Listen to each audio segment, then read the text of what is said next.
Very intense, incredible, serious, amazing. N25 in Surrey. N25. As you can see, there is West Byfleet closer, Johnson, UK, 24. This has never actually been seen before. So why is it happening? We've got a couple of days when the part of the N25 is shut.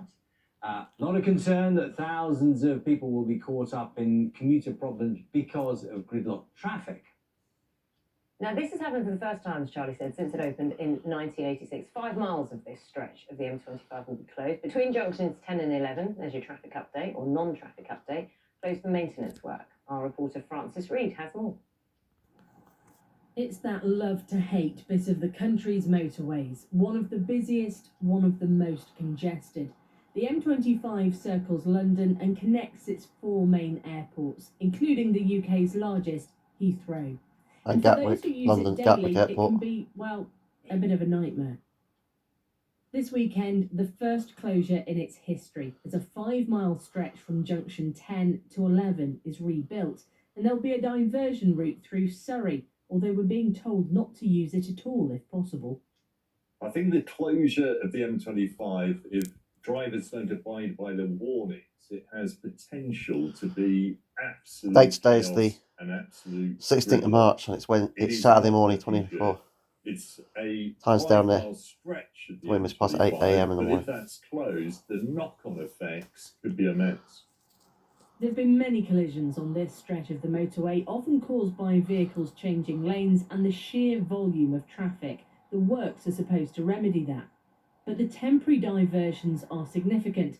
Cobham Vets in Surrey is one of the businesses on the route. It's been dealing with roadworks for over a year. We've had a few clients which have now left because getting backwards and forwards to us is so difficult for them. They've decided to move to practices closer to them. There's no way I'm going to be able to get in or out from here. It'll be gridlocked because the diversion they've set is virtually coming past our front door.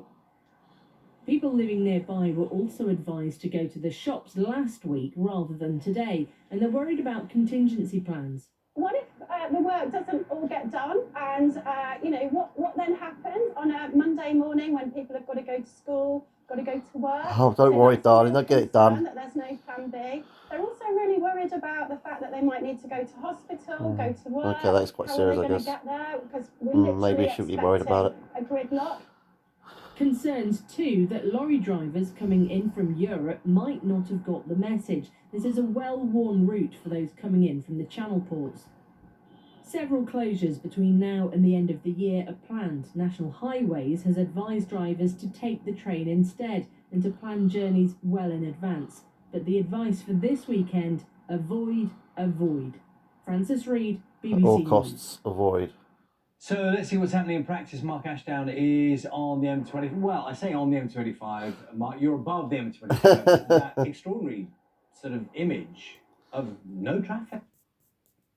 Yeah, Charlie, I wish I was down there. It's very tempting, doesn't it, to get down and have a little run around? Yeah, look at this. Normally this would be a kind of heaving, buzzing mass of traffic, lorries, cars buzzing around the M25, but this morning, absolute tranquility. Just to give you an idea of where we are on the clock face, just between about 6 and 7 down in Surrey here, and this section, 11 to 10, as you say, closed all weekend. Now, I hear what you're saying. There's only one man that can explain all this to us, travel expert Simon Calder, who joins me here, thank you very much, on the bridge. Simon, I know you've been following developments on M25 for many, many years now. This, though, unprecedented.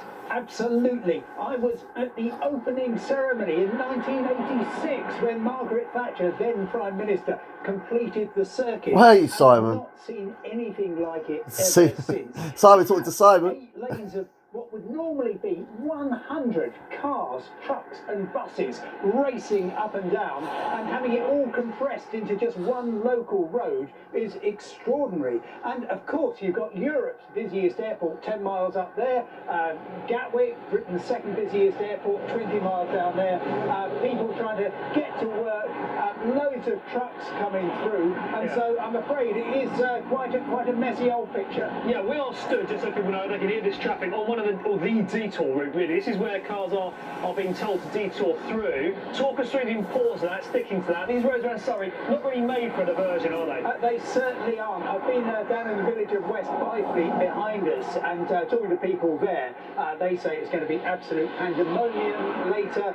One guy said that his wife did the shopping yesterday because she knows she won't be able to get out today. The advice, by the way, from Jonathan Wade, the senior project manager at National Highways, is redecorate the bathroom, because just stay in or use a bike or a train. Unfortunately, engineering works tomorrow are going to make that difficult.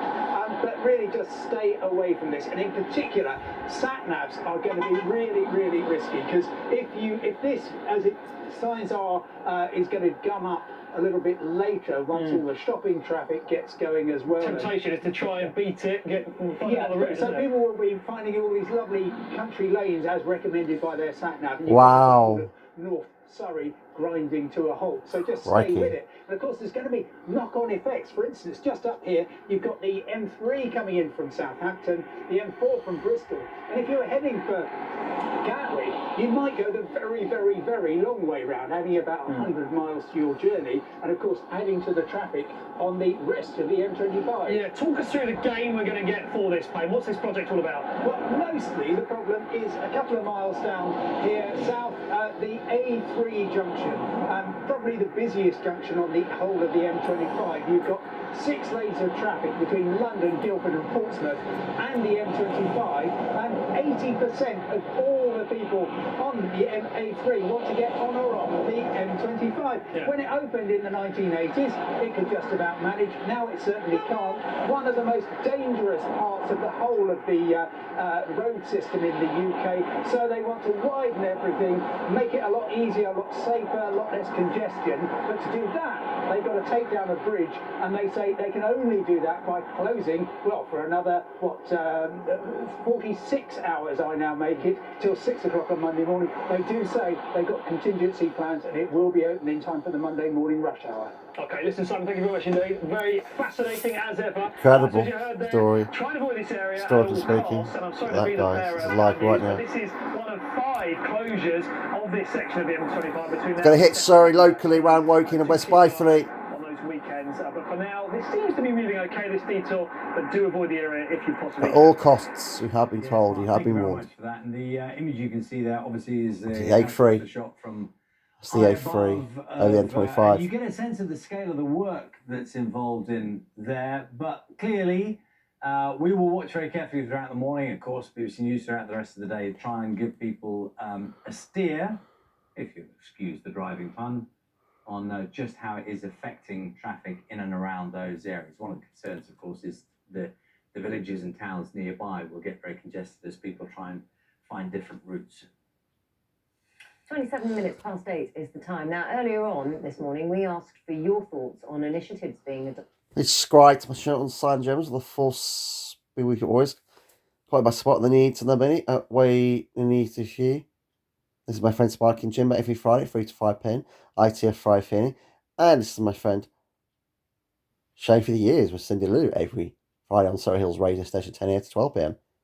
every Friday. And this is my friend John and Lara Show every Sunday at 9 a.m. to 12 p.m. Lara Show on the Wake Radio Station every Sunday at 9 a.m. to 12 p.m. Please subscribe to the channel on Sign Gems. You have been warned at avoid all costs traffic-wise around the N25 Johnson, West Byfleet today, village. All those areas are going to be absolutely gridlocked today.